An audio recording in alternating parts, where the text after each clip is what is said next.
Hola, muy buenas. Bienvenidos a este nuevo análisis en el canal Master Wayne.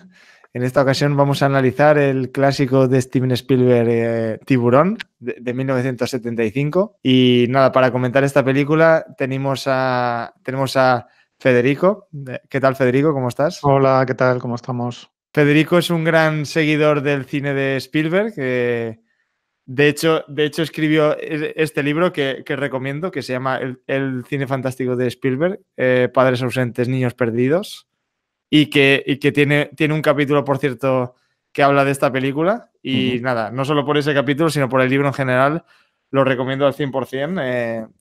¿Dónde se puede conseguir? ¿Está en Amazon? Sí, está en Amazon, en Casa del Libro, esas webs habituales para comprar libros, en la FNAC, creo, la web de la FNAC, o sea que... Y si no, pues en la de Ediciones Encuentro, que tiene su propia web y ahí también se puede encontrar. Ajá, perfecto. Pues nada, qué mejor que a una persona que ha escrito un libro sobre Spielberg para comentar esta película. Y nada, vamos ya a ello.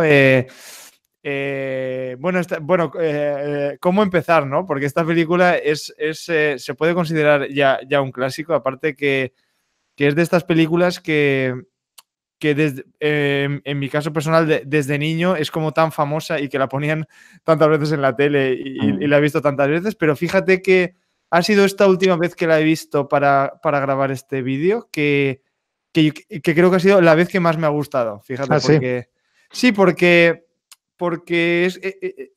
es como de estas películas que siempre están ahí y que has visto tantas veces que es Ujú. como si no la apreciaras tanto porque es como de toda Mm. la vida, ¿no? Es como de estas películas que están ahí de toda la vida, pero Sí. ahora que la he visto pasando un tiempo y desde la última vez que la vi, porque sí que la he visto muchas veces, pero desde la última vez ya había pasado un tiempo, es como que la he visto con otros ojos y me he dado Ujú. cuenta más aún del peliculón que es. Ujú. Vamos, así que... bueno, coméntate un poco cuál es tu historia con esta película, si es de las que más te gustan de Spielberg, si siempre te ha gustado. Siempre me ha gustado mucho, pero quizá no esté entre las, ¿qué te voy a decir? Entre las tres que más me gusten de Spielberg, pero sí entre las cinco a lo mejor. Ujú. Bueno, es una película que está en el imaginario colectivo. Yo creo que incluso gente que no la ha visto conoce la música, a lo Sí. mejor ha oído la frase de vamos a necesitar un barco más grande, ¿no? Que ya está en el vocabulario colectivo y se usa a veces, ¿no? Cuando estamos frente a una situación que nos supera, ¿no? Eh, yo qué sé, Sí. todo ese tipo de cosas, o el cartel de la película, ¿no? Con el tiburón emergiendo hacia la chica nadando, pues esa imagen también yo creo que está en la mente de la gente, incluso que no haya visto la película o que haya visto solo algunas escenas en televisión. Y pues no recuerdo exactamente cuándo fue la primera vez que la vi, porque es como que la tengo en la mente, está ahí en mi mente desde siempre y Sí. los recuerdos se confunden. Sé que la vi en televisión, sé que me marcó mucho cuando la vi, pero no te sabría decir cuándo. Sé que vi en el cine pues la secuela que estaba por aquellos momentos, que era Tiburón 3, tendría yo a lo mejor 8 años, 9 años, y dije, esto no es, Esto no es esto lo no es mismo, ¿no? no es lo mismo para nada, vamos. Sí, sí, sí. Así que, Sí, sí. Sí, la verdad es que, mm,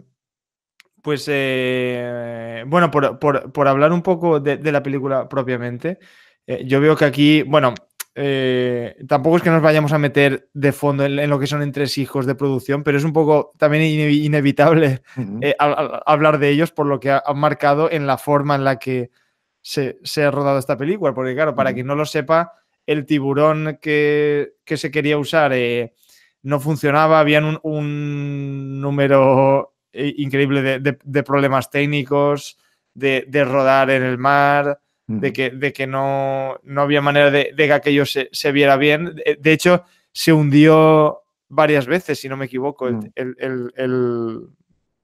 El tiburón eh, mecánico, el sí. tiburón mecánico. Ujú, Así que imagínate. Y claro, este es un caso genial de cómo las dificultades o el hecho de que algo no funcione y por lo tanto no lo puedas mostrar tanto en pantalla como a lo mejor te hubiera gustado, provoca que sea la ausencia de ese peligro, ¿no? Eso de el miedo a lo desconocido que se diría, ¿no?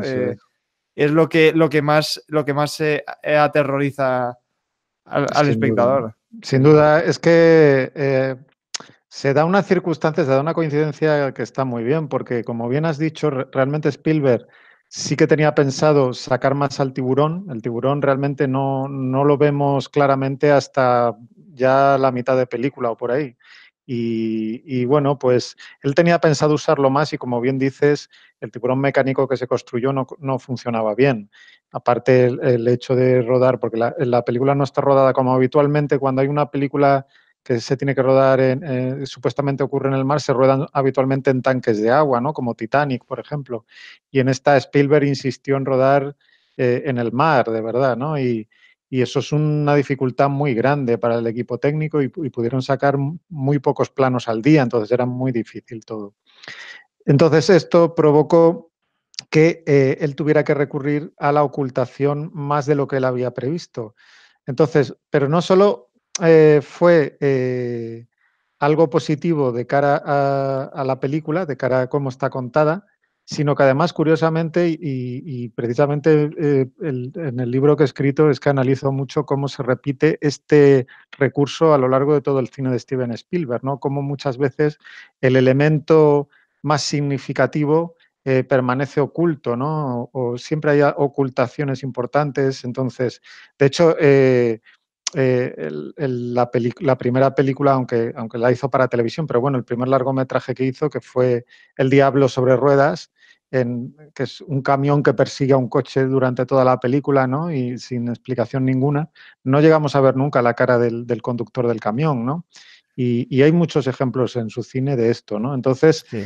coincide una necesidad por los problemas técnicos con una forma de rodar que realmente a Spielberg le motiva mucho, ¿no? Y que está dentro de su lenguaje cinematográfico. Entonces, yo creo que precisamente por eso sacó mucho más partido y de hecho, pues provocó este plano que tenemos todos en mente, ¿no? De que es la cámara actuando como si fuera la visión subjetiva del tiburón, ¿no? Acercándose a las piernas de los bañistas desde debajo del agua, con la música de John Williams, y eso que ya es tan icónico y que luego se ha imitado 1000 veces, pues surge de esta necesidad. Pero para mí, yo siempre lo digo, el que haya sido por una necesidad no le quita mérito. Yo creo que al contrario, yo creo que las dificultades es donde ponen a prueba a los auténticos genios, ¿no? Y que demuestran que tienen el instinto para resolver situaciones con soluciones visuales, ¿no? Y yo creo que es lo que ocurre en esta película. Sí, sí, es que me está viniendo a la mente una frase. Hay un libro que está muy bien, no sé si lo conoces, que está escrito por Sidney Lumet, el director, y que se llama Así se hacen las películas, me parece que se llama. Sí, sí, es muy conocido, sí. Sí, que está muy bien. Pues hay una cita, creo que al principio, que es de Akira Kurosawa, ¿no? Que dice algo así como, me preguntó una vez un periodista por qué había escogido un determinado encuadre en un plano de Run, la película Run, Sí. ¿no? Y que por qué ese encuadre estaba así, porque tenía un significado, pues no sé, filosófico, lo que fuera, ¿no? Y se ve que Kurosawa contestó que había hecho ese encuadre porque la película se supone que pasaba en el siglo XIX, me parece, y que si giraba un poco más la cámara de izquierda salía una fábrica y si lo giraba un poco más a la derecha salía un camión o no sé lo que fuera, ¿no? Que no era de la época. O sea que para que veamos que muchas veces las soluciones artísticas y las decisiones tienen mucho que ver con algo tan mundano como las circunstancias del propio rodaje. Ciertamente. Claro. Pero eso no le quita, como digo, para mí tampoco, porque No, luego tienes que tener el claro. instinto de buscar. Hay una frase que decía Alfred Hitchcock que decía, un mal director de cine tiene a lo mejor 3 o 4 posibles posiciones para poner la cámara. Dice, un buen director de cine, solo una. ¿Qué quiere decir con esto Alfred Hitchcock? Que siempre hay el encuadre perfecto para contar algo con las connotaciones que tú buscas, y muchas veces a lo mejor el director ni siquiera lo ha pensado, porque hay gente que se cree que todo eso es consciente. Hay veces que sí, pero hay otras veces que no. Hay otras veces que el director elige un plano, elige un encuadre de modo instintivo. Y luego ese encuadre está cargado de connotación y está cargado de sentido y está cargado de simbolismo, pero no es necesario que él lo haya pensado para que tenga el mismo mérito artístico, porque está ahí el instinto creativo, el instinto del realizador, el instinto del artista. Y yo creo que toda esta gente están Sí. cargados de ello, ¿no? Y Spielberg, desde luego. Mire, ya que estamos hablando de citas o de cosas de otros directores, también, y ahora que has nombrado Hitchcock, es que tiene mucho que ver cómo se usa el suspense en esta película con la forma de Hitchcock. Porque Hitchcock decía, no me acuerdo dónde lo decía, pero era algo así como que ponía el ejemplo de un señor que está sentado en una silla y el espectador ve que hay una bomba debajo de él, ¿no? Entonces, decía que había mucha diferencia entre que explotara de repente la bomba sin saber que estaba ahí o que el espectador viera la bomba durante un rato y entonces sufriera por ver lo que va a ocurrir antes de que ocurriera. Y aquí pasa mucho porque esto del plano subjetivo y la música de John Williams es como que te anticipa lo que va a ocurrir. Entonces, lo que es el susto, porque esta película, aunque mezcla varios géneros, pero tiene algunas partes y tal que es como de terror, realmente. Y el típico susto que no te esperas y te sorprende solo pasa un par de veces. Por ejemplo, cuando está Brody tirando la carne al agua para cazar al tiburón que aparece de repente. O cuando está Richard Dreyfuss buceando, que aparece la cara esta del cadáver. Sí, ese ejemplo de Hitchcock viene en el libro de entrevistas entre Truffaut y Hitchcock, que eso es, yo lo recomiendo porque yo creo que es el libro de cine que más me gusta. Es un libro entretenidísimo y además aprendes un montón. Se llama El cine según Hitchcock y es de entrevistas con Truffaut. Y en efecto, él usa ese ejemplo para explicar la diferencia entre sorpresa y suspense, ¿no? Es eso, la sorpresa, ocurre algo que no sabes que iba a ocurrir y te sorprende a lo mejor durante unos segundos. Dice, pero el suspense es darle al espectador más información de la que tienen los personajes y por lo tanto el espectador sufre pensando lo que va a ocurrir o lo que puede ocurrir. Entonces tú eso lo puedes mantener, puedes dilatar el tiempo con el suspense. Y en efecto, en Tiburón, aunque hay un par de sorpresas, además ese momento en el que Brody tira la carnaza al agua es la primera vez que vemos al tiburón claramente, que no lo vemos como una silueta debajo del agua o como una aleta, ¿no? O sea que está bien, esa sorpresa está bien, ¿no? Y alguna otra, pero casi todo es suspense, en efecto. Con esos planos subjetivos, con la aleta, con los bidones, ¿no? Hay un momento en el que Spielberg muy inteligentemente usa el recurso de cuando le clavan los bidones y ya donde está el bidón flotando ya sabes que está ahí el tiburón, ¿no? Y no hace falta enseñar al tiburón, que ya sabemos que no le funcionaba bien. Entonces, bueno, en efecto, yo creo que esta película es más Hitchcockiana que efectista, ¿no? Tenemos, yo me acuerdo, hay otra, esta de tiburones de Deep Blue Sea, por ejemplo, pues ¿en qué consiste casi todo? Pues en que aparece un tiburón a toda velocidad, se zampa uno con un golpe de sonido, ¿no? Usan más los sustos, los jump scares, ¿no? Estos. Y en cambio, pues esta película pues recurre más al suspense, que yo creo que desde el punto de vista cinematográfico siempre es más interesante, siempre requiere más talento. Sí, totalmente. A ver, bueno, de todas formas, aunque está a años luz, pero tengo que reivindicar un poco Deep Blue Sea. Bueno, está bien. Porque me parece una película bastante, o sea, que es muy entretenida. Es muy divertida, está muy divertida, claro que sí. Esta es una obra, Tiburón es una obra maestra, pero claro, Deep Blue Sea es muy divertida, claro que sí. Sí. Pues sí, además es que lo de los bidones es súper inteligente, es decir, cómo mostrar al tiburón y saber dónde está sin mostrarlo. Pues mostrar algo que está como atado a él, ¿no? Porque en Eso este es. caso los bidones. O también pasa con el embarcadero este que arranca, Eso. ¿no? Que luego Ujú. vuelve, entonces ves el embarcadero y es tan fácil como eso Exacto. para Tuvo que recurrir a estas ideas de significaciones visuales, ¿no? Para que sepas que está ahí el tiburón sin tener que enseñarlo, ¿no? Sí, sí. Y la verdad es que funciona muy bien, ¿no?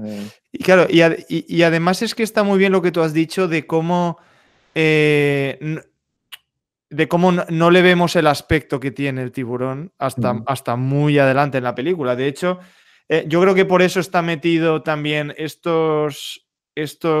momento que Brody está viendo como fotos en un Ujú. libro de heridas de Sí. tiburón y de tiburones y demás, ¿no? Como para que vaya, como Ujú. creando un misterio Sí, sobre qué pinta tendrá. sí, te ayuda a que tu imaginación se ponga en marcha. Claro, eso Es es. lo que hace también el ocultar elementos, ¿no? Siempre lo que el espectador se imagine va a ser mucho más potente. Entonces, la película empieza con el ataque a esta chica en el que no ves al tiburón en absoluto, solo ves los efectos, lo que está pasando a esa chica, luego ves cómo encuentran el cadáver totalmente destrozado y tú entonces empiezas a imaginar qué especie de bicharraco ha hecho eso. Luego ves las fotos esas, es decir, te va dando eh, elementos para que tu imaginación se ponga en marcha y te crees tú mismo tu propio miedo, ¿no?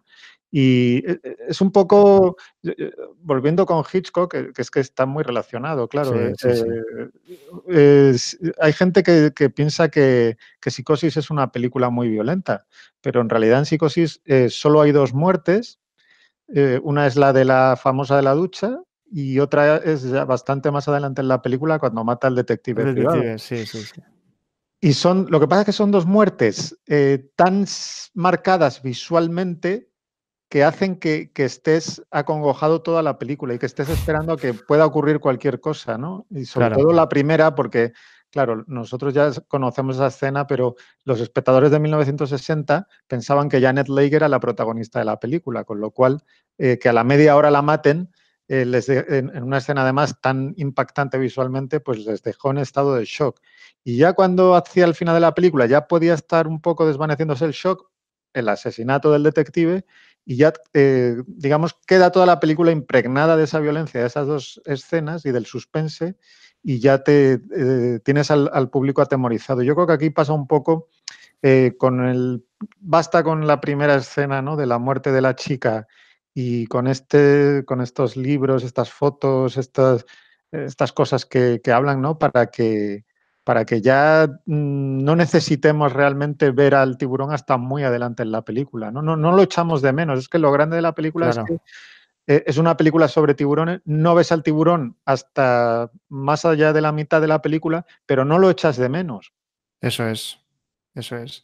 Sí, y además porque lo demás que está ocurriendo en pantalla te interesa y más allá del tiburón o de los ataques de tiburón y tal, los personajes están muy bien. Sobre todo, pues, el personaje de Brody es un personaje que, que es que al más puro estilo clásico está como definido muy al principio. Es que me encanta cuando un personaje se explica o te va contando cosas sobre él a la primera escena que aparece, el primer plano que aparece, la primera frase que dice, Mm. ¿sabes? Y ya, por ejemplo, cuando se despierta de la cama y hacen un comentario que ya te están diciendo que lleva menos de un año allí, porque dice algo así como Que el sol no daba en este lado de exacto, la casa. exacto, exacto, Mm. exacto, que son nada más de este lado de la casa y tal, ¿no? Y cómo este personaje joder, que está muy bien pensado, porque esto vendría, no lo sé, igual tú lo sabes, de la novela, Ujú. pero esto de que sea un protagonista que se tiene que enfrentar a un tiburón y que tiene un miedo atroz al agua, Bueno, es como un pez fuera del agua, pero al revés, todo totalmente. esto lo desarrolló Spielberg.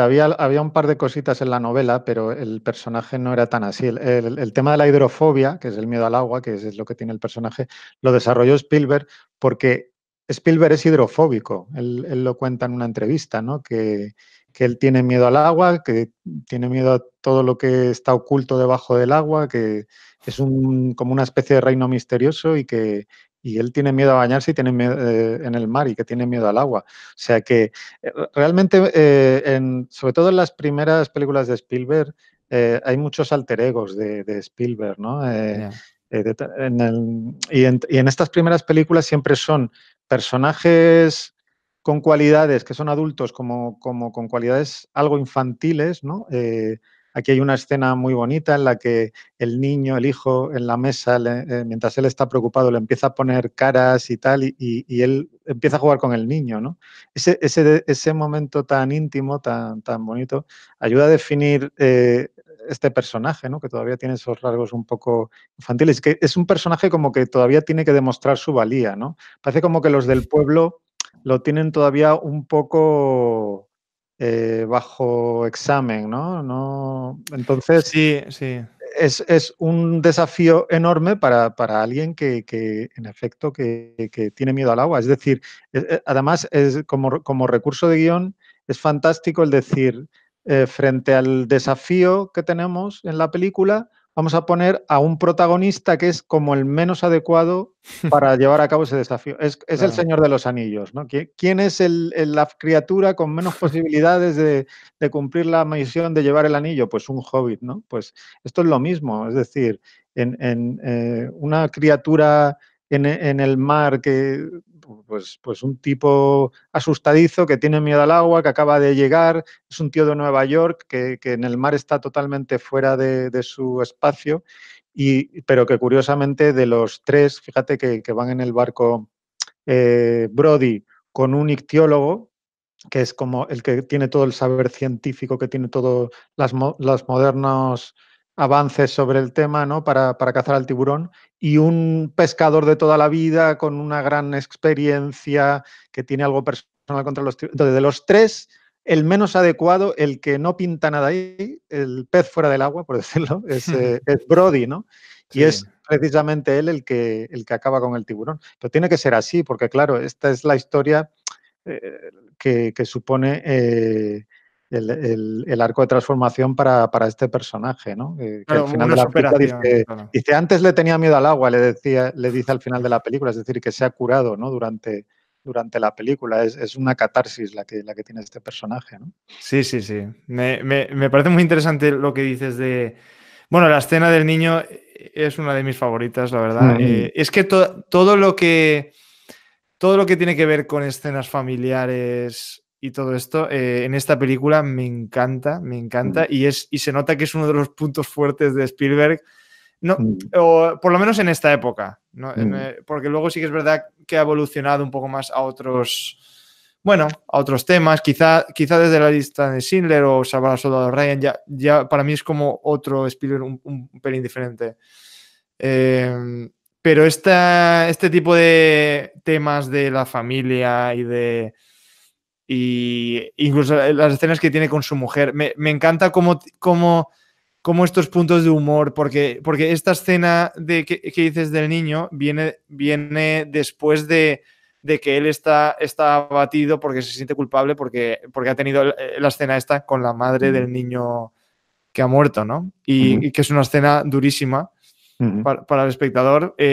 Y me encanta cómo esa escena del niño hace como que la familia le ayuda pues a sobreponerse, ¿no? Y también cómo el humor y la ternura, que además después de un momento tan dramático y tan duro, pero es que está hecho de una forma con la cual entra perfectamente mm, porque tú te sientes como él y cómo te reconforta. Me hace gracia también como cuando en esa escena, cuando mm. su mujer está abriéndole la puerta a Richard Dreyfuss, que dice, me gustaría hablar con su marido, y dice ya, sí, a mí también. A mí también. Cierto, Está sí. muy bien, sí, sí. Esta es otra de las características de los protagonistas de Spielberg de esta época, que son, como digo, adultos aniñados, adultos con ciertas cualidades infantiles y además muy absorbidos por su profesión, por Sí. su pasión, por lo que hacen, ¿no? Y que en un momento dado pueden desconectarse un poco de... Pero el tema de la familia siempre, yo creo que se ha ido transformando el modo en que se acerca a él, pero está siempre presente. Eso en las películas de Spielberg, lo que es la Sí, familia y los hogares. Spielberg viene de un hogar roto, ¿no? De un matrimonio divorciado que a él le afectó mucho cuando le ocurrió de pequeño, y entonces ese tema aparece siempre, ¿no? Y siempre hay como familias... o que están amenazadas o que se separan o que hay que recomponer un hogar. En este caso, fíjate, lo que has dicho es totalmente cierto, es como la familia en ese momento es el refugio, ¿no?, de Brody después de lo que ha vivido, pero por otro lado, también es la familia lo que hace que Brody cambie de actitud.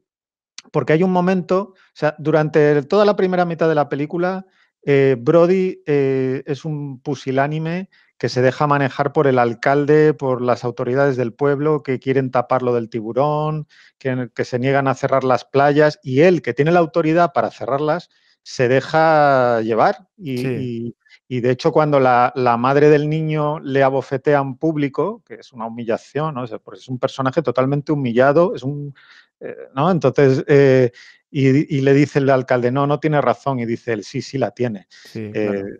y él no es capaz de reaccionar ante eso, ¿no?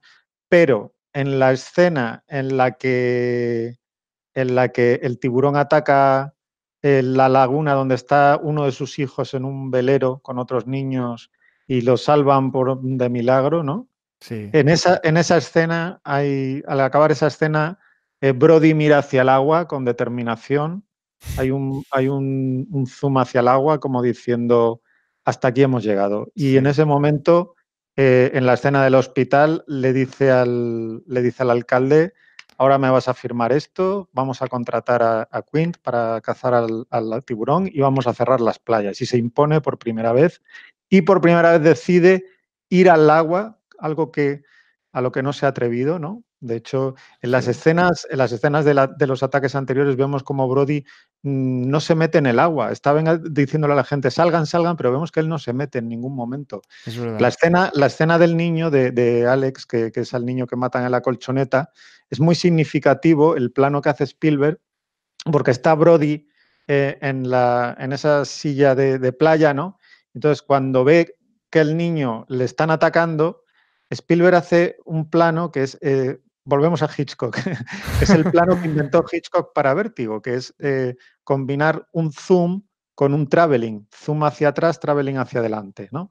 Y entonces en Vértigo era para que te generara esta sensación, porque da como la sensación como que se mueve el fondo mientras lo que está enfocado, el sujeto enfocado está quieto, ¿no? Entonces, esa daba la sensación de vértigo en la película de Alfred Hitchcock. En esta película, es en ese momento en que ve que al niño le están atacando y entonces se mueve por detrás de él totalmente el fondo, pero él está clavado en la silla. Entonces, es un recurso visual impresionante para decirnos esa sensación que tiene de que por dentro de repente siente ese tirón de que tiene que ir a salvar al niño, pero que está clavado, que no se puede mover. Entonces, Sí, eh, es un modo de sacar ese movimiento vertiginoso con un sujeto totalmente paralizado. O sea, es una maravilla de recurso, ¿no? sí, Y es a partir de que atacan a su hijo, como digo, que él decide ir a cazarlo. Y además, como que durante toda la película anteriormente coquetean con que si volver a Nueva York, no sé qué, y entonces en el hospital, después de que cuando ya están atendiendo al niño, ¿no? Y viene la mujer y con el otro hijo y él le dice, llévalo a casa. Y le dice ella, a Nueva York. Y dice él, no, a casa aquí. Es decir, él toma esa decisión de voy a proteger a mi familia y es lo que a él le hace reaccionar y le hace eh, mm, decir voy a demostrar que soy el jefe de policía de este pueblo, ¿no? es que tal y como estás hablando de Brody Ujú, como un personaje que es como un sheriff o jefe de ujú, policía en un pueblo, que el pueblo, o sea, que tiene que demostrar su valía frente a una amenaza externa y que se tiene que... estamos hablando de un western un poco, ¿no? Totalmente. Bueno, es que la de Solo ante el peligro, ¿vale? Claro. Es eso exactamente. Eso es. El pueblo no quiere saber nada y es él el que tiene que reaccionar. Lo que pasa es que en aquella película el personaje de Gary Cooper era un tipo muy apto desde el principio de la película, muy valiente. Y aquí tenemos un personaje, aquí lo interesante es que tenemos un personaje que se va transformando por lo que va ocurriendo, ¿no? Porque el personaje, como digo, es muy pusilánime al principio de la película, recibe humillaciones de varias gente, ¿no? El alcalde lo desautoriza, las autoridades, Pero incluso la madre del niño que la bofetea, ¿no? Pero incluso en detalles que me están viniendo ahora a la cabeza, detalles que parecen tontos, pero que son de dirección y tal, que es como que cuando va a coger el material para hacer los carteles de se cierran las playas, que se le caen, Los pinceles, ¿no? sí. Los pinceles, no sé, que ya, Sí. ya desde ese inicio pues lo pintan un poco como que es un poco torpe o que no la... A ver, tampoco está exagerado, pero son de... No, es muy sutil, está muy bien, porque no... Pero es un tío que está incómodo en su piel, que no está en el lugar en el que le toca y esto le vuelve a colocar y es como una prueba de fuego que le hace mostrar su valía, ¿no? Por hablar de esa escena que has dicho tú de cuando matan al niño de la colchoneta, joder, esa escena me parece genial cómo está hecho. Sobre todo por esto de los detalles que en la playa te va mostrando Spielberg, ¿no? Porque tenemos a una pareja que se está como besando dentro del agua, tenemos a uno con un perro, tenemos a esta madre que le deja a su hijo que se meta 10 minutos más en el agua. Tenemos a un señor mayor que sale del agua, o sea, es como que te muestra varias escenas, varios cuadros dentro de este ambiente para que tú, sin saber, tengas inquietud por saber, intuyes que algo va a pasar, pero no sabes exactamente el qué ni a quién, ¿no? Es un prodigio cinematográfico esa escena. Es un prodigio cinematográfico porque en la escena realmente lo que se dice pasar algo, no pasa nada hasta que el tiburón ataca al niño, pero la escena que dura bastante hasta que eso llega, consigue poner al espectador nervioso. ¿Por qué? Porque Spielberg nos sitúa en el punto de vista de, no digo que la cámara esté en el punto de vista todo el tiempo, pero sino que consigue meterte en la posición mental de Brody, ¿no? Que vemos como que está todo el mundo disfrutando de la playa y él está apartado allí, sentado, pensando en lo que ha pasado y él es el único que sabe que ha habido un ataque de tiburón y está nervioso, ¿no? Entonces, cosas que en principio son intrascendentes, para él no lo son y para nosotros tampoco, ¿no? Como que en el momento en el que la chica que está con el novio empieza a gritar, entonces él mira y es que el novio pues la está subiendo a hombros, no sé qué. Es verdad. Y cómo se fija eso, en los detalles, ¿no? Esa señora gorda flotando, ¿no? Que, claro, sabiendo que hay un tiburón, pues ¿no? Claro. Pero él hace también una cosa muy inteligente, que es, él empieza la escena con el niño que va a morir, que es, el niño sale del agua y además lo marca con un bañador rojo, muy intenso, ¿no? Y entonces la cámara lo sigue y llega hasta Brody y ya se queda la cámara con Brody. Y ya a partir de ahí él es como el punto pivotal de la escena. Incluso juega a la gente que pasa por delante de él y le tapa la vista en momentos determinados en los que parece que va a ocurrir algo y él tiene que mover la cabeza. Es decir, juega con todo eso, ¿no? Y es lo que hemos dicho, el suspense es el habernos ya contagiado ese miedo al agua, ya el agua con la primera escena ha quedado marcada como un territorio de peligro y ya a partir de ahí todo resulta inquietante, ¿no? Sí. Y además cuando se produce el ataque me parece magistral el cómo está rodado con esos niños jugando en primer término, con el sonido de los niños en primer término, para mostrarte que ese sonido está tapando cualquier grito del niño que pueda suceder, ¿no? Y ese chorro de sangre con el niño, a mí me impresiona siempre que lo veo. Sí, sí. Y no estás viendo nada realmente. No estoy viendo nada. Porque estás viendo eso, que la sangre que el agua se tiñe de rojo, ¿no? Pero, Sí, pero impresiona mucho, claro. Y además, pero además lo anuncia de un modo también muy sutil, si te acuerdas, que es el chico que está jugando con el perro, que le está tirando un palito y tal. De repente empieza a llamar al perro y el perro no aparece y ves un plano detalle del palito flotando. Sí. Fíjate, lo que nos sugiere ahí Spielberg es que se ha zampado al perro también. Sí. Pero claro, es el anticipo, es el aviso de que, porque hasta entonces, digamos, tenemos el suspense de va a aparecer el tiburón, y esa es como la confirmación de Spielberg de sí, está el tiburón aquí, ¿no? Y luego, pues sí, ya es el plano subjetivo que hemos dicho con la música de John Williams. Fíjate que la música de John Williams se usa como símbolo también de la presencia del tiburón. Como el tiburón, como hemos dicho, no se le ve durante gran parte de la película, pero la música de John Williams lo sustituye perfectamente.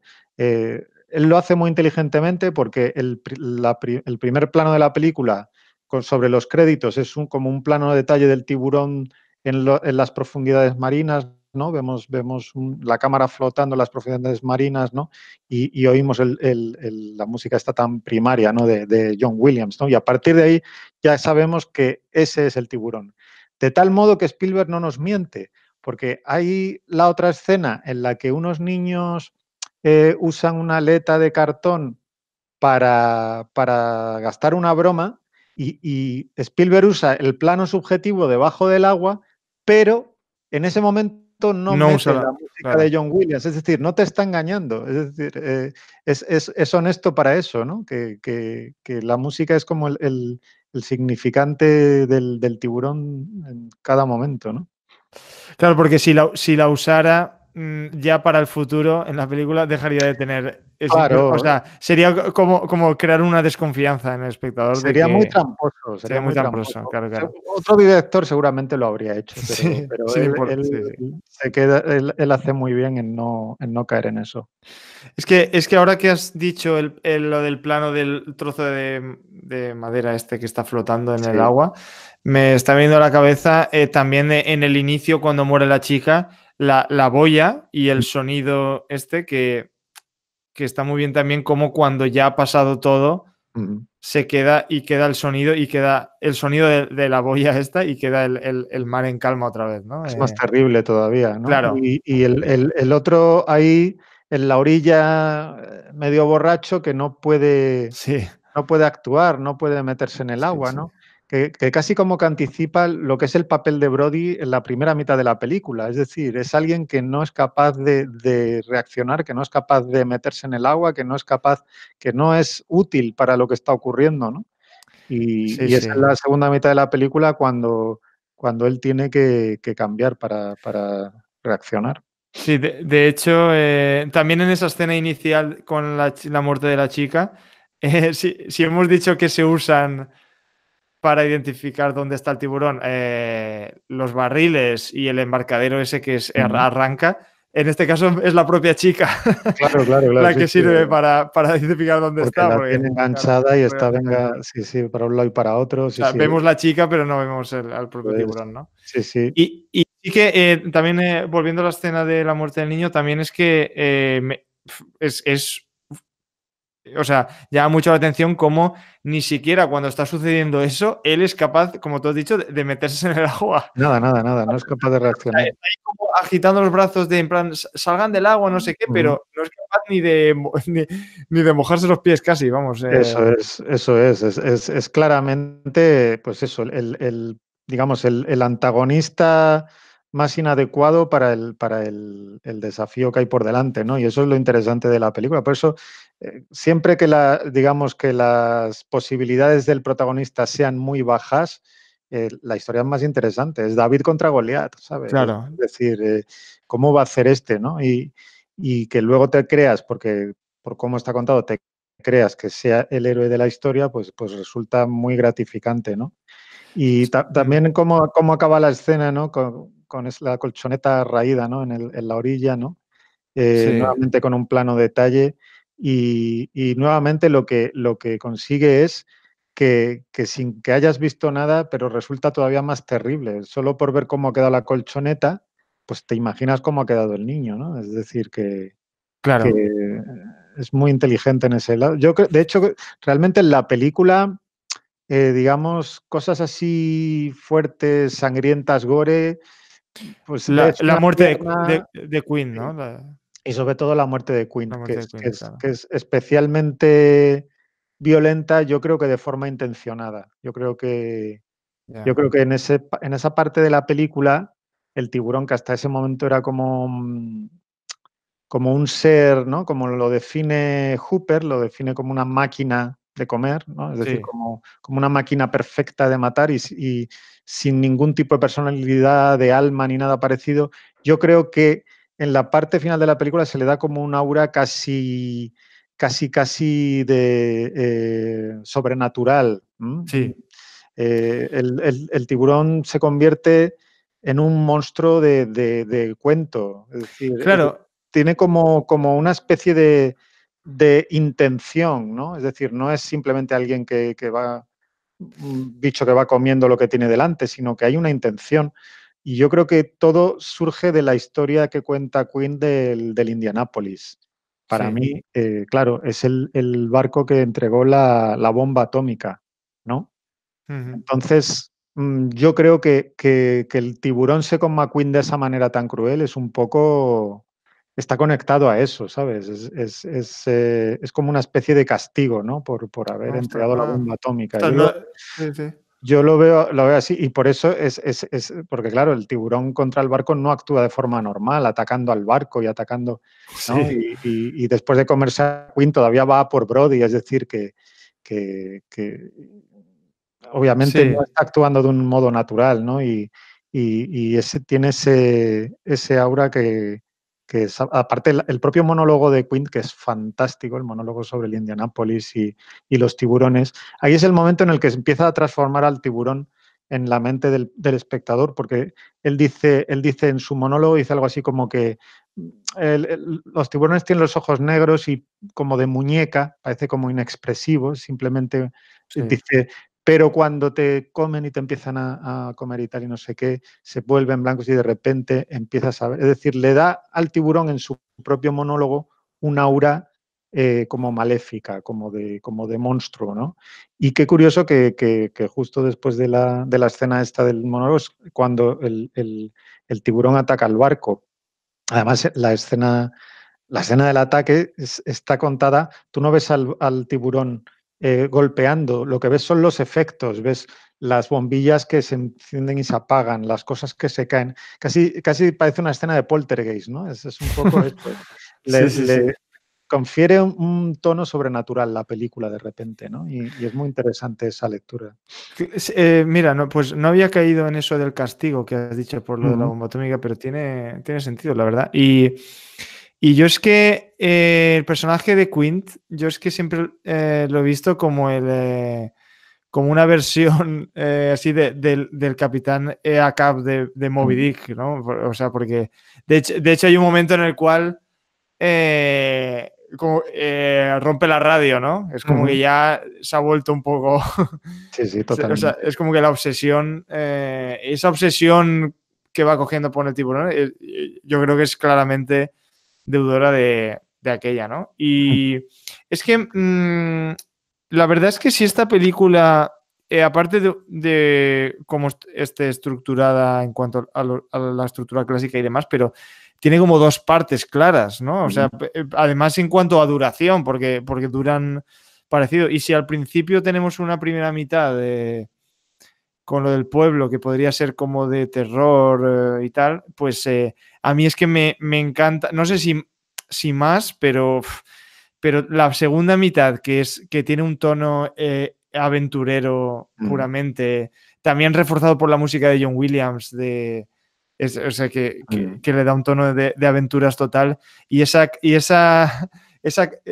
camaradería masculina, ¿no? Ahí entre los tres y para mí es casi como una buddy movie, un poco, ¿no? En el sentido de, en este caso son tres, pero bueno, buddy movie sobre todo con Richard Dreyfuss y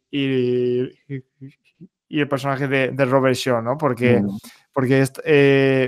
esta dinámica que tienen de que se odian al principio, pero tienen que aprender a llevarse bien entre ellos. Me encanta que sean, como tú has dicho, tres personajes de tres mundos diferentes y cómo cada uno, sobre todo estos dos que he dicho, van un poco a la suya y cómo tienen que aceptar, tienen que aprender a aceptar los métodos del otro según ven que la situación les sobrepasa. Por eso me encanta un momento en concreto que después de un fracaso de estos que tienen, que no sé muy bien en qué momento están, pero que Quinn le dice, a ver, ¿qué hace el chisme este que tienes tú, ¿no? Sobre algo que tiene Hopper, se llama, ¿no? Hopper. Sí, Hopper, sí, pues sí. Sobre algo que tiene Hopper, ¿no? Y es como decir, mira, estoy tan desesperado que tengo que... Saca tus cosas. ¿Sí? Exacto, saca tus artilugios para ver, ¿no? Y esa... No sé si ves un poco, porque Spielberg también es muy, muy cinéfilo y ya hemos hablado de Hitchcock, pero yo esta camaradería, yo la veo muy de Howard Hawks, ¿no? Un poco, ¿no? De Atari, ¿no? Y todas estas películas de un grupo de personajes que... Bueno, también muy profesionales, como has dicho tú también antes, que has dicho que la profesionalidad la tienen muy en sus vidas, ¿no? Y que son como muy obsesivos con su trabajo. Sí. No, es que has mencionado precisamente una película que marcó mucho a Spielberg como Atari, y de hecho pues también influye en la trilogía, en las dos que hizo de Parque Jurásico, por ejemplo. Claro. Y en efecto, Howard Hawks, John Ford, todos los grandes clásicos, ¿no? le influyeron mucho, ¿no? Y sí que es verdad que está esa camaradería, pero yo lo que veo también es como que una vez están en el mar, al principio, en efecto, se llevan muy mal Hooper y Quint, pero en el fondo acaban confraternizando porque los dos son hombres de mar, ¿no? Cada uno desde el punto de vista científico, otro desde el punto de vista pues más tradicional, ¿no? Un marinero tradicional, pero los dos tienen historia, se empiezan a enseñar cicatrices y en ese momento en el que ellos confraternizan, vemos que Brody se queda totalmente al margen, incluso cómo está rodada la escena, ¿no? Están los dos sentados en la mesa y está Brody de pie frente a ellos y los separa con los planos, ¿no? Sí. Y cuando se están enseñando las cicatrices de tiburones, hay un momento que Brody se levanta el jersey y se mira como la cicatriz de la apendicitis o algo así, ¿no? Y dice, es lo único que tengo, ¿no? Es lo único que tengo yo, sí. Sí, dime. Hay un momento, en cambio, en que se unen los tres, que es cuando se pone a cantar Hooper, Show me the way to go home, enséñame el camino de vuelta a casa. Porque, nuevamente, como te he dicho, un tema fundamental en el cine de Spielberg, en muchas películas, es el retorno al hogar, ¿no? La idea de Ulises, ¿no? Sí. Hay un libro fantástico de Spielberg, de Antonio Sánchez de Escalonilla, que se llama Steven Spielberg entre Ulises y Peter Pan.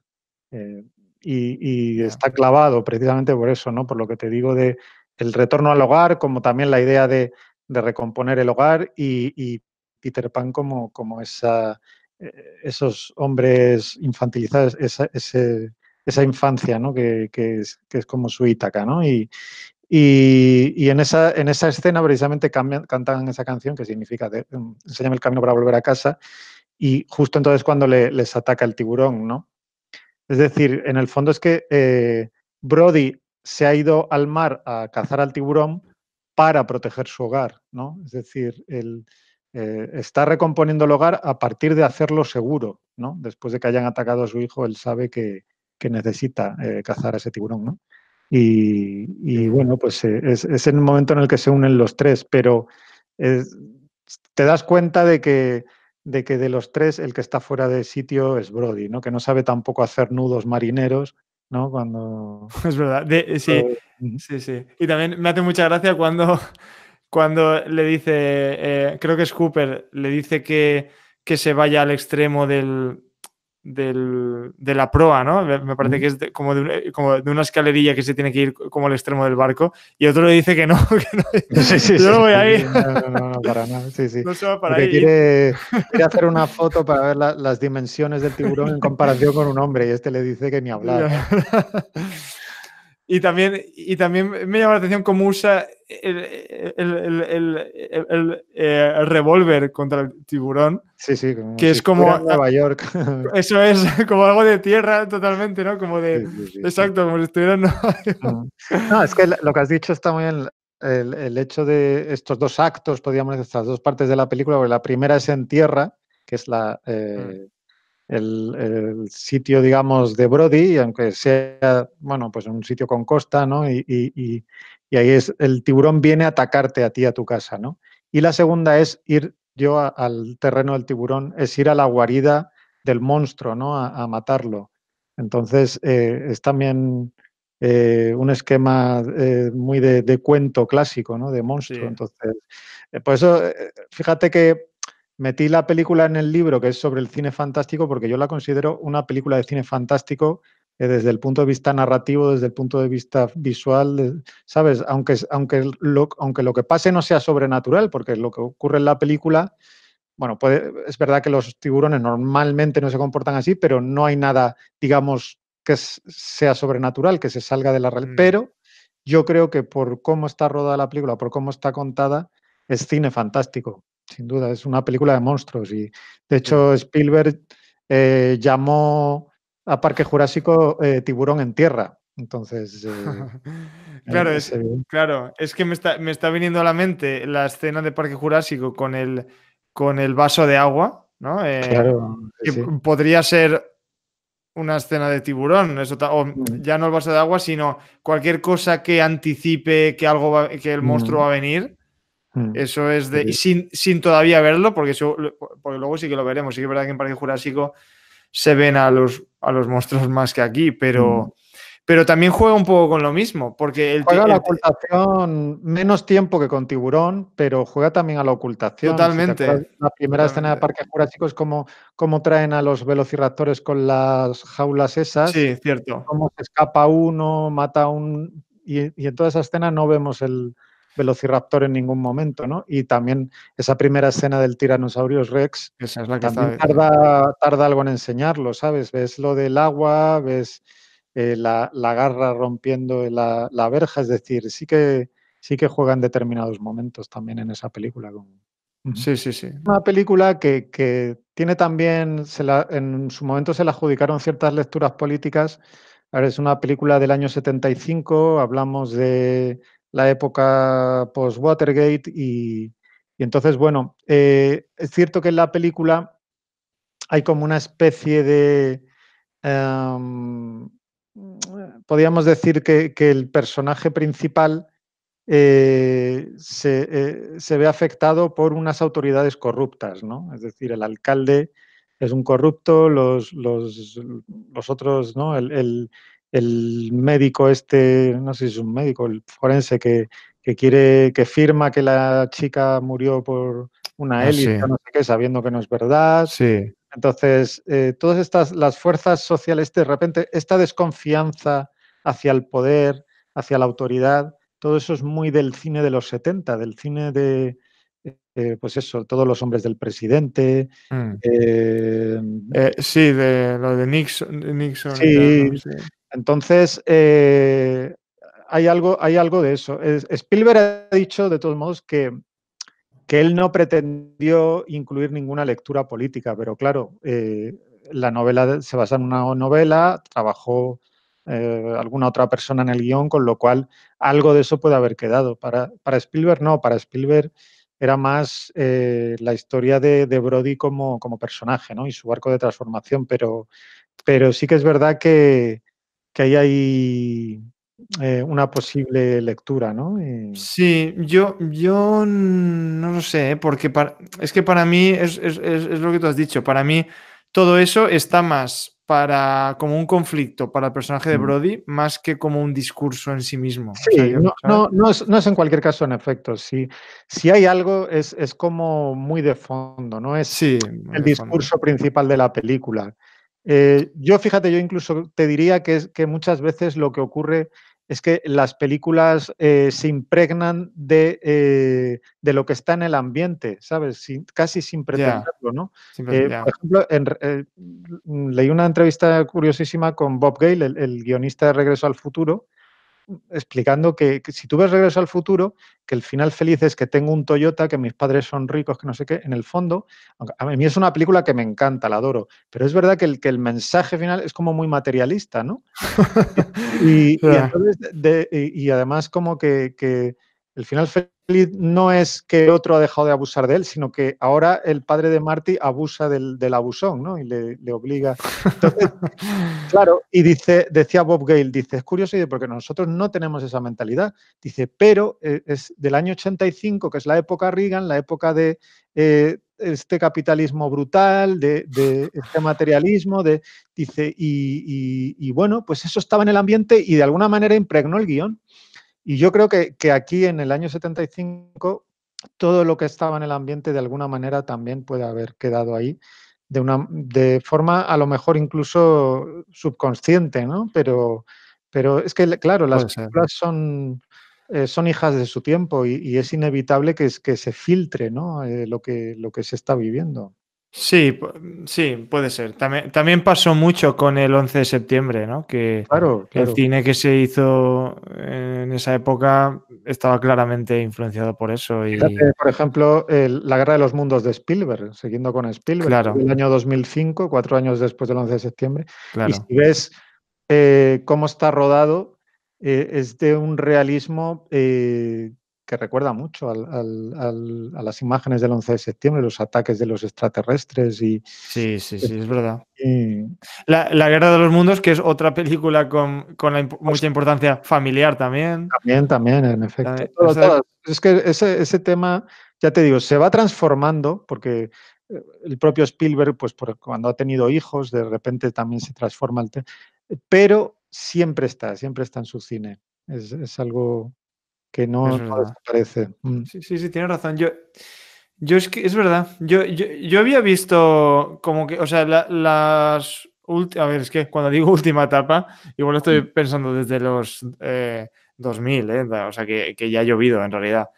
Pero sí que lo veía un poco diferente, pero ahora que lo dices, Siempre. también Atrápame si puedes, tiene mucho de Pues, la claro, familia, todo el conflicto con muchísimo. con el padre, Todo el padre, Minority Report ha perdido al hijo, es su verdad, identidad, cierto, cierto.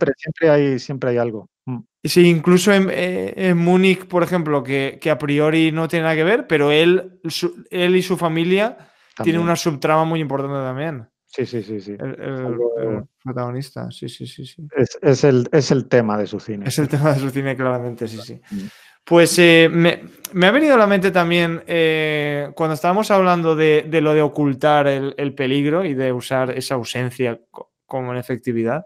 No sé si conoces una película que se llama La Mujer Pantera de los años claro, de 40 de Jacques Tourneur. de Jack Turner, que en su momento, en este caso fue deliberado, yo creo, desde el principio de la Mm, producción, porque era la época que estaban haciendo las películas de monstruos de la Universal y tal, ¿no? ujú, Y es como que me parece que era la RKO, si no me equivoco, quería su propia película de monstruos. ujú, Y es como que es una película también parece, a ver, aunque no tiene nada que ver, pero bueno, es parecida en eso de que sale lo mínimo posible ujú. el bicho, ¿no? El Sí, y bicho. es muy interesante. Las escenas son Sí, increíblemente cinematográficas. Recuerdo una de la chica bañándose en la piscina sí, exacto. y cómo juega con las sombras de algo que se supone que es la pantera, ¿no? Alrededor de la piscina, pero no llegas a ver nada, ¿no? No tiene ni siquiera la sombra no tiene ni siquiera forma de pantera. O sea, No, no, es no, que exacto, es una buenísimo. sombra, pero juega con lo que tú tienes en la cabeza, ¿no? Juega con tus Exacto. expectativas, ¿no? Y eso, pues, sí, yo creo que muchas veces el director la importancia no es solo lo que decide rodar, sino lo que decide no enseñar, Eso es, ¿no? Cuando claro. estás haciendo un plano, no solo estás eligiendo la porción de realidad que estás mostrando, sino que estás eligiendo todo lo que no estás mostrando y que puede tener una importancia enorme, ¿no? Y muchas veces, como en el caso de muchas películas de Spielberg, precisamente lo que se oculta es el elemento que se supone que es más importante y que tendrías que mostrar más. Pero en vez de provocar frustración, lo que provocas es resaltarlo más, ¿no? Y crear una narración más inteligente, más interesante, ¿no? Sí, sí, sí. No, y incluso cuando aparece el tiburón que se come a Quint, cuando lo mata y tal, es una escena que más allá del propio tiburón, que bueno, es un poco es un poco muñeco, ¿no? Mm. Pero el grito, o sea, es que está adrede resaltado el grito de él y la sangre ese que le sale de la boca, ¿no? O sea, todo lo que no es el propio tiburón también es lo que hace que, ¿sabes? Sí, Que te impacte más. sí, sí, sí. Que te impacte más. Y cómo se va resbalando, cómo intenta agarrar. Sí, eso es. Está todo muy, muy, muy bien conseguido. Y luego, como digo, yo creo que es la única muerte que ves claramente en pantalla, ¿no? Entonces, y la reserva para Quint, ¿no? Que es muy significativo.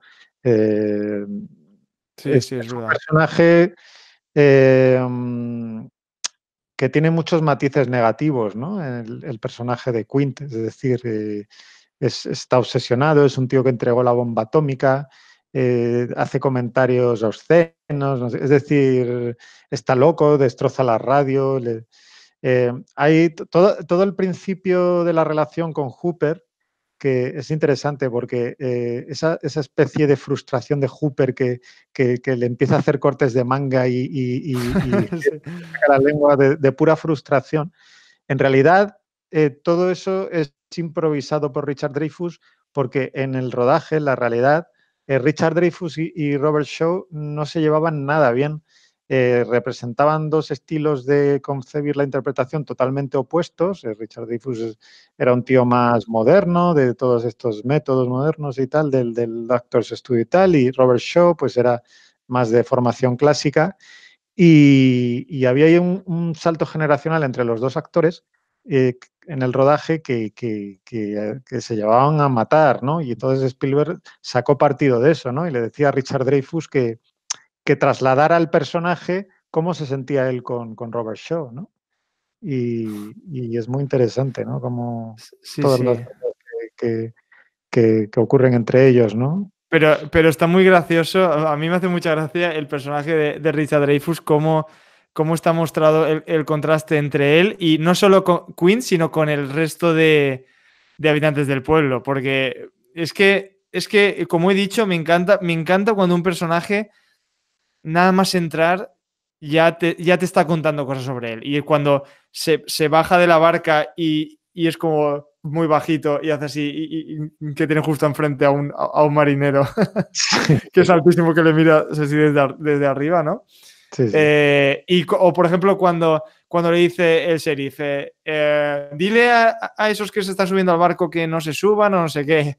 Y es Mm. como que se lo dice y como que Se no le ríen tiene de él. ningún respeto, Sí, no le sí. tiene no le tiene ningún respeto. Y él les dice, bueno, vais a morir todos. Exacto. También como cuando, por ejemplo, bueno, con Quint está muy bien esto de que le haga caras, pero también cuando rompe la lata, ¿no? Que se está bebiendo, ¿eh? Y el otro rompe El vaso de el vaso plástico. de plástico. No, ¿No? no, hay una dinámica muy interesante entre esos tres personajes. Y Brody un poco en medio de los dos, ¿no? ¿Verdad? Que como el tipo que está ahí sin tener que estar y que acaba siendo el héroe, ¿no? Es muy. Es un Sí. poco los, el personaje de Hooper con sus artilugios y tal, es un poco como el mago en las películas de los cuentos, ¿no? El que tiene los artilugios mágicos, el que tiene. Y al ¿Verdad? final, además es interesante porque el que mata al tiburón es Brody, pero lo consigue gracias a recursos de los otros dos, porque el aire comprimido era de Hooper y el rifle era de Quint. O sea Sí. que en el fondo los tres eran necesarios para acabar con la bestia, ¿no? Qué bueno, sí, es verdad. Y además, que es una cosa que me he dado cuenta esta última vez que la he visto, que es que eso de la bombona esta de aire comprimido en la boca del tiburón, esa imagen se ve en uno de los libros que está viendo, Ah, es verdad. ¿sabes? Se ve Sí, esa imagen, sí, o sea que se anticipa, se es verdad. anticipa. A lo mejor eso ya estaba en su mente, Ujú, se lo había quedado en la mente claro. cuando... Y ahí, bueno, y en ese momento, que como digo, que el tiburón en ese momento es como, está ya como mitificado, es como una especie de monstruo. Fíjate hasta qué punto lo es, que cuando explota, ¿no? Cuando explota el tiburón y empieza a hundirse, hay un momento, si la gente tiene la película, que suba el volumen, hay un momento en el que en medio de la nube de sangre se ve la aleta tal y empieza a oírse una especie de rugido. Y es un rugido de dinosaurio de una película antigua que utilizó Spielberg en El Diablo sobre Ruedas. Al final de Ah, la película, sí, cuando el claro. camión se despeña, pues entre la nube de polvo se veía así a la cisterna del camión y en ese momento Spielberg metió el rugido de dinosaurio como para significar que el camión era un monstruo y que el monstruo ha muerto. Pues como auto homenajeándose a sí mismo, ¿no? Pues en esta película vuelve a usar el mismo sonido cuando el tiburón se va hundiendo, ¿no? Una vez ya explotado, ¿no? Aunque ya no puede hacer ningún ruido, o sea que es un ruido Sí, totalmente simbólico, sí, totalmente claro. subjetivo, claro. O sea Claro, claro, claro. que es muy interesante. Claro, es que seguro que él mismo era consciente de las similitudes de esta película con El Diablo sobre Ruedas, Sí, que la sí, había, sin duda, sin duda. sin duda, porque también es un monstruo. Mm. Pero qué curioso, ¿no? ¿Qué película tan interesante esa también? Sí, sí, sí, ¿Cómo puede ser un monstruo, un camión? O sea, es como más inverosímil aún. Más inverosímil totalmente. aún que Él esto. dice, él dice que él rodó la película como planteándose que es un camión embrujado. Y realmente esto no está en el argumento, es decir, tú ves la película es simplemente, el argumento es eso, un tío en un camión que persigue a uno en un coche y se dedica a hacerle putadas y a intentar matarlo. Pero desde el punto de vista narrativo, desde el punto de vista visual, eso que dice él del camión embrujado es totalmente como la guía para rodar esa película Claro, y se transmite totalmente, ¿no? Y de hecho él contaba que él hizo un casting de camiones, ¿no? Para elegir uno que con los faros, el morro y tal, pues fuera como una cara monstruosa, ¿no? Y hizo un casting de camiones por eso, porque claro, sabía que el camión era el rostro del monstruo, ¿no? Y de hecho, como digo, al conductor no se le ve en ningún momento, ¿no? Que es la ocultación que hay en esa película. claro, porque si tuviéramos los planos típicos de persecución del conductor con Mm, cara de asesino persiguiendo lo que sea, ya esa sería la cara del perseguidor. Pero como no los exacto. tenemos, en este caso la cara Es es el el morro. propio camión. Además, es fantástico porque, igual que en los pájaros, nunca sabes por qué los pájaros, volvemos a Hitchcock, por qué los pájaros atacan, en el Diablo sobre Ruedas tampoco llegas a saber nunca por qué el camión actúa de esa manera y decide atacar a ese señor. O sea que Claro, es muy kafkiano, en el fondo es muy, ¿no? sí, sí, no, pero aquí es un poco menos kafkiano, pero un poco también, porque sabemos que es un tiburón que quiere comer y se come gente, que eso podría tener sentido, pero este comportamiento que has dicho tú también es inexplicable. Es como Totalmente. una fuerza maligna que no. Eso es. Mira, voy a volver a Hitchcock otra vez. Porque ahora que has dicho los pájaros, es que lo pensé también la última vez que la vi. La escena de la cabina de teléfonos de los pájaros, Ujú. eh, que también tiene similitudes en la propia de los pájaros con esta escena en la que la atacan a ella arriba, que es como una violación, un poco, Totalmente. ¿no? Pues aquí en esta película me ha recordado cuando está Richard Dreyfuss en la jaula esta que baja Ah, sí, sí. y empieza a atacar el tiburón y a destrozar. La verdad es que es una escena en la cual se ve bastante el bicho, o sea, tal, y está muy bien, ¿eh? Es que en esa escena, eso tiene truco. Es que en esa escena hay los planos más cortos, es el tiburón mecánico, pero en esa escena sí que hay planos de un tiburón real. Claro.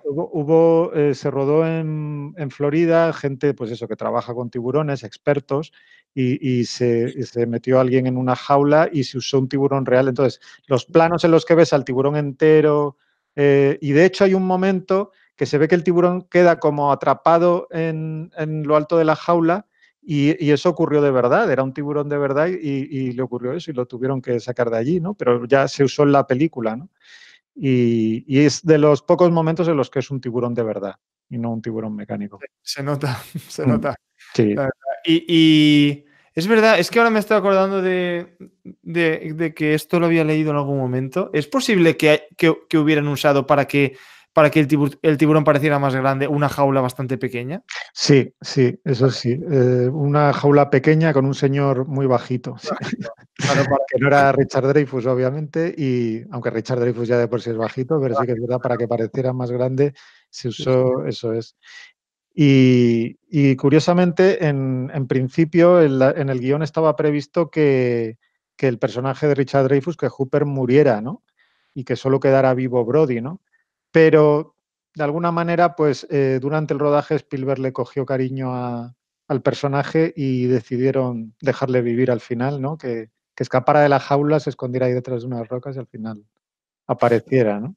Y a mí me encanta eso, ¿eh? Porque ese final con ellos dos Sí. yéndose me parece genial porque porque refuerza aún más el tono hoxiano o fordiano, Sí, ¿eh? Totalmente. sí, digamos que el personaje de Quint entiendes que tenga que morir, porque él tiene una cosa personal con el tiburón, que es Claro, como bien has dicho, es el Capitán Ahab de esta película, ¿no?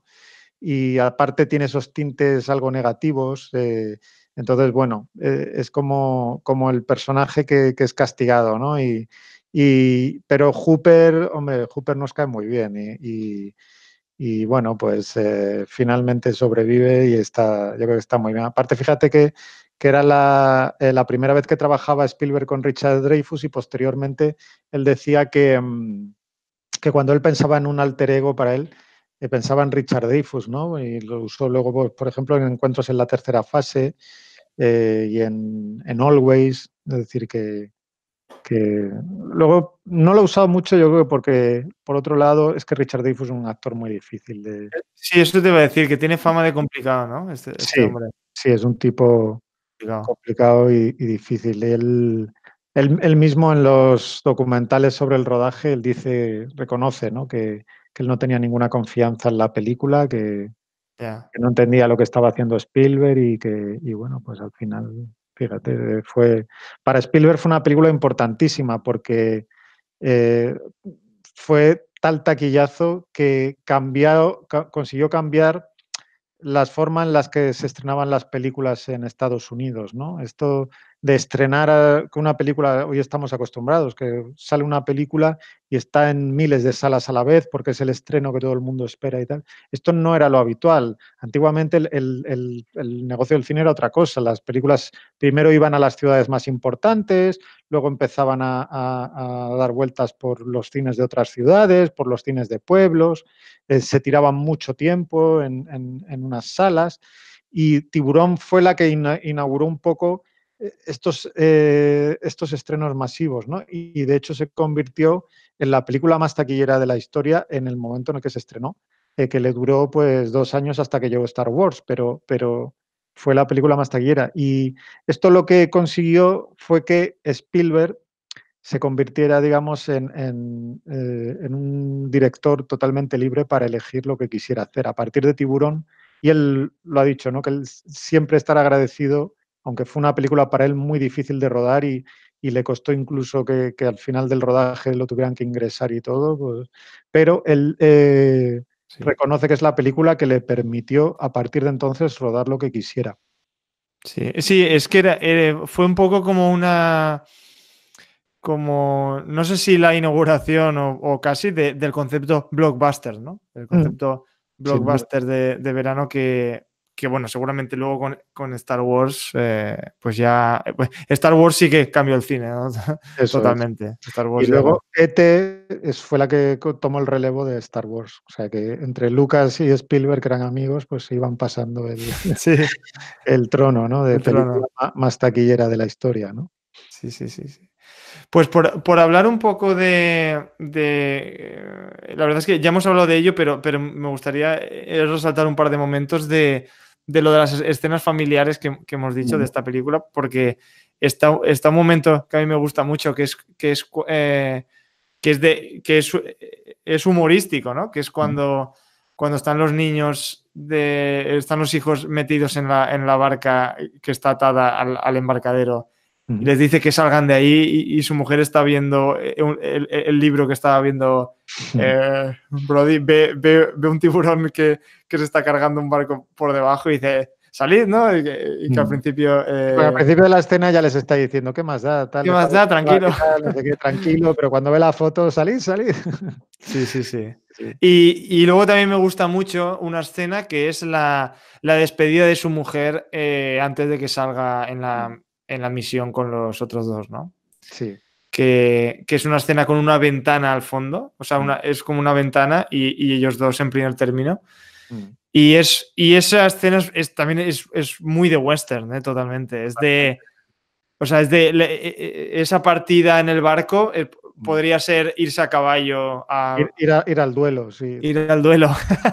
Ella acaba Eso llorando es, en la escena, ¿no? Es decir, eso es, y, acaba llorando. y además el peligro nos lo vuelve a marcar Spielberg de una manera genial visualmente, con ese plano desde dentro de la cabaña de Quint, ¿no? En el que ves al barco por la ventana alejarse hacia el mar y está el barco encuadrado en unas fauces de tiburón que tiene allí Así. Quint colocadas, ¿no? O sea que detallitos de esos visuales es que es lo que hace tan grande, ¿no? Las películas de Spielberg, ¿no? Es que Spielberg tiene es que lo que acabas de decir, tiene unas ideas visuales. También hay una secuencia en esta película que me llama la atención cómo está rodada, porque muchas veces una secuencia típica en cuanto a tamaño de plano, suele empezar con un plano más bien general para mostrarte un poco el entorno y luego, tal y como van hablando de cosas más importantes, a lo mejor en una escena, se va cerrando el encuadre, ¿no? Pues aquí me llama mucho la atención cómo está usado eso, pero sin montaje, ¿no? Que es cuando se está subiendo él con el alcalde a una especie de ferry que va de una parte a otra y es como que en un mismo plano, que está la cámara prácticamente quieta, como ellos empiezan lejos y luego, tal y como van hablando, son ellos los que se acercan a la cámara hasta quedar en un plano medio y luego, tal y como os va hablando, que el alcalde en la secuencia el alcalde ya le va hablando como más íntimamente en plan de, oye, que no vamos a cerrar porque este pueblo es turístico y dependemos de esto y tal, ¿no? Y tal y como se lo va diciendo, acaba en un plano pues de ellos, pues como cerrado de ellos dos, ¿no? Y en este caso no es la cámara la que va acercándose ni nada, sino que son ellos los que se acercan. Eso es cambiar los tamaños de plano en vez de moviendo la cámara, ¿no? O haciendo otros planos exacto. distintos, moviendo a los personajes, ¿no? Eso Lo cual es. es dirección de actores y, claro, pero hay que hacerlo de tal modo que queden naturales los movimientos, porque si te pones a mover a los actores sin ton ni son, pues se nota, ¿no? La gente nota que porque este se mueve para acá, porque este viene para allá, pero él lo hace de tal manera que siempre hay una razón para que el personaje se mueva. Hay otra escena también en la que recurre, claro, porque es una escena en la que no tiene mucho espacio para mover la cámara, una escena en la que está Brody hablando por teléfono y está su Sí. ayudante fuera y tira unas cosas a la ventana para que entre el ayudante, Ah, sí. entra el ayudante en la cabaña y también en esa escena, si nos damos cuenta, ocurre mucho lo que dices, ¿no? Cómo va equilibrando el plano con los movimientos de los actores junto con la cámara, ¿no? Pero lo hace de un modo natural. Siempre hay algo que los personajes, por alguna razón por la que se mueven los personajes, ¿no? Y es una genialidad. Siempre son planos perfectamente equilibrados, perfectamente compuestos, pero a la vez estás viendo movimientos naturales. Entonces, eso es talento Sí. de dirección y eso cuando lo ves parece fácil, pero es dificilísimo. Eso es, eso es. Y además es que lo de la naturalidad es algo que precisamente, por eso digo que esta última vez que la he visto, también como íbamos a analizarla, pues me he fijado un poco más, ¿no? En este tipo de cosas. Y la naturalidad es algo que está genial también en todo lo que es todas estas escenas de habitantes del pueblo que están como gritando, ¿no? O como muchos personajes, como cuando tienen la reunión esta en una especie de colegio, Sí. que tú fíjate toda la gente que hay ahí. En la presentación de Queen, ¿no? Exacto, que también es la presentación de Queen con la pizarra, que también es otro momento, por cierto, en el cual la primera imagen o el primer momento de un personaje ya te lo va describiendo, ¿no? Y es genial cómo está narrado ese... mucha gente gritando, unos interactuando con unos, otros con otros, o sea, es como ese caos que también es de lo que dices tú, parece fácil, pero no es tan fácil, ¿eh? No, en absoluto. Claro, claro, no es tan fácil. Y consigue además presentarte a Quint como alguien que está al margen de la sociedad. También separa los planos y luego Es verdad. la presentación, luego la cámara se va acercando, se va abriendo paso entre la gente y es como alguien que está al margen, ¿no? Que vive en su propio, ¿no? Y Sí, sí, es propio cierto. plano, dice lo que tiene que decir y se va, ¿no? Y si quieren solucionar el problema, me avisan, tal, ¿no?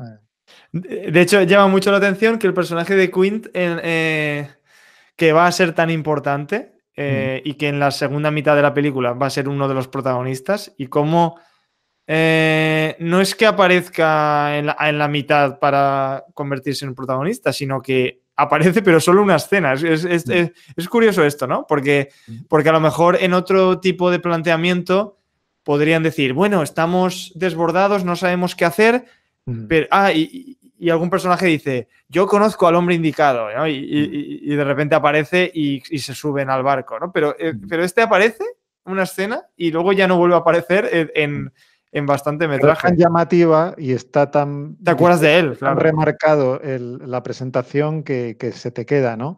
Y luego aparte lo mantiene, hay otra escena también en la primera mitad que es cuando al principio, creo que es cuando cogen al tiburón este más pequeño, que se creen que es el tiburón, y pasa él con su barco y se pone a mirar al tiburón y se pone a descojonarse de risa, como diciendo, pues estos se creen que han cogido al tiburón. Él sabe que Me, no es el tiburón, ¿no? me encanta porque es que lo iba a decir, lo tenía apuntado ese momento, me encanta porque es la forma más evidente de decirte como espectador que no es el tiburón. Hombre, Sí. ya lo intuyes, ¿no? Mm. Lógicamente, no van a cazarlo tan rápido, Es que pero es que es simplemente ver el barco moviéndose, sí. ¿sabes? Y ya está, es que no te hace falta Sí, más, ya sabes. y luego está muy bien que Richard Dreyfuss, ¿no? Que Hooper le mida la boca, que haga sus estudios y tal, y dices, los dos tíos, o sea, saben muchísimo y los dos eh, han llegado a la misma conclusión, pero uno es por su saber científico y tal, y el otro es por su experiencia y por tener el culo pelado de estar Pues en el eso mar es. tantos años, ¿no? Y de haber vivido, de haber sufrido ataques de tiburones y tal, ¿no? O sea, que está muy bien el contraste entre los dos, ¿no? Que en el fondo sabes que están condenados a entenderse, como se llegan a entender al final, ¿no? Pero desde mundos tan diferentes, ¿no? Sí, sí, sí. Pues bueno, no sé si quieres decir algo más o quieres que hablemos de las escenas favoritas, ¿ya te Vale, parece? podemos entrar en las escenas si quieres. Pues que, a ver, ¿cuál sería tu momento, tu plano favorito de Hay Tiburón? muchos, pero yo me tengo que quedar con toda la construcción de la muerte del pequeño Alex, ¿no? Mm. Por cómo está rodada esa escena, cómo juega con las expectativas del espectador, cómo nos pone en la posición de Brody con el nerviosismo de saber algo que los demás no saben. Se te acerca un tío a hablarte de una cosa totalmente intrascendente. En ese momento Spielberg pone una lente bifocal, de modo que ves enfocada la cara del tío, pero ves detrás el mar y gente que te pasa por delante y de repente ese momentazo de que llega el ataque al niño y él no se puede mover y nos hace ese plano vértigo, ¿no?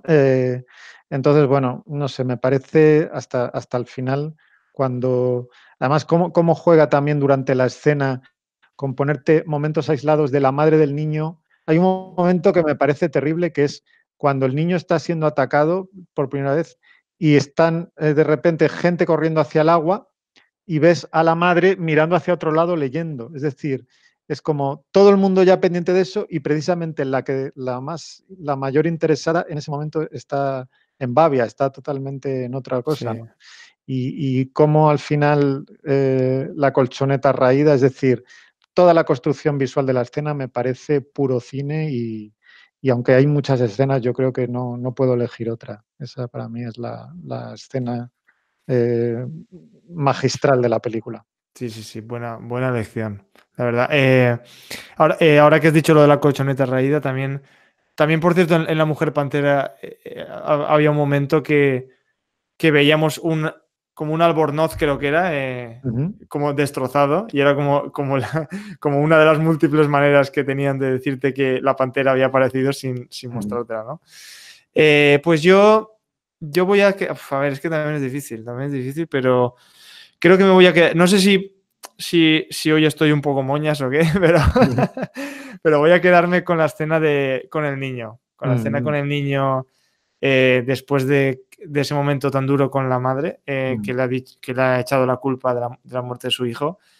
Y es que están genial los actores ahí, están genial los actores y cómo tú estás en el estado emocional en el que está el protagonista y cómo de la nada, pues en un ambiente cotidiano y familiar, Mm. la inocencia de un niño es la que pues te hace pues recomponerte, ¿no? Y esa escena, además, insisto que no es solo lo del niño, es que luego también esta comedia, pero bien entendida, porque claro, cualquiera diría que después de algo tan duro, pues comedia, ¿cómo va a funcionar, no? Pero es que está perfectamente en cosas como, o sea, detallitos muy sutiles como por ejemplo eso de que se sirva vino y se sirve casi todo el vaso Sí, sí, sí. entero, ¿no? Sí, no, yo también habría elegido como una de mis favoritas, la escena con el hijo, es que es maravillosa y nuevamente es que resulta muy natural, es que no hay una línea de diálogo, es algo que Exacto. empieza a ocurrir entre ellos dos y él, no sé, te define al personaje, te lo crees, te crees que, ¿sabes? A lo mejor no tiene humor para ponerse a contarle un cuento a su hijo o lo que sea, pero ese momento pues se deja llevar por él y te lo crees y es fantástico. Sí. Sí, sí, sí, sí.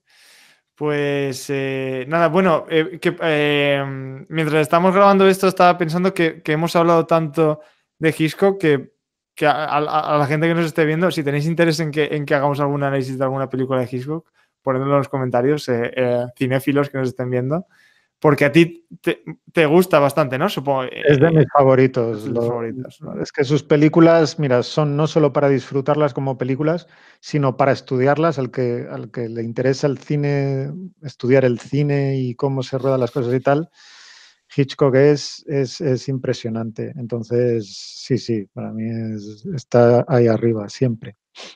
Sí, para mí también, ¿eh? Y además es un caso en el cual cuando te aficionas al cine de Hitchcock te das cuenta de cómo ha influido en todo lo que ha venido después, una barbaridad, porque otros clásicos, como tú has dicho, como John Ford, por ejemplo, para mí son, que también me gusta mucho, pero son más de cine clásico puro, ¿sabes lo que te Ujú. digo? Pero es como más, pero esto de Hitchcock es como súper moderno, aunque Mm. sea o sea, bueno, él empezó con el cine mudo Mm.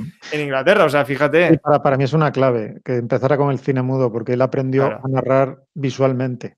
Y entonces su claro, cine es narración visual pura. Es que hay un montón de escenas en cada película en la que realmente de lo que están hablando da totalmente igual, porque lo que está pasando te lo está contando con la imagen, ¿no? Y eso es lo grande de Hitchcock, es el máximo exponente de lo que el lenguaje cinematográfico puede llegar a hacer, ¿no? Que es que hay mucha gente que ya se piensa ya que el cine es como plasmar, ¿no?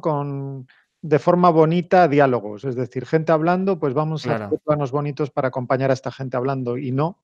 el cine, el buen cine, en el buen cine la imagen debe añadir a lo que se está diciendo. Y en el caso de Hitchcock, es que, como te digo, no es solo que añada, es que muchas veces incluso el diálogo es ruido de fondo.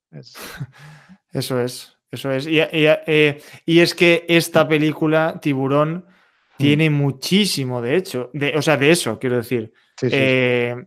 Todo lo que hemos dicho de la presentación de los personajes, ese plano que ya hemos dicho de Richard Dreyfuss bajando y viendo al marinero.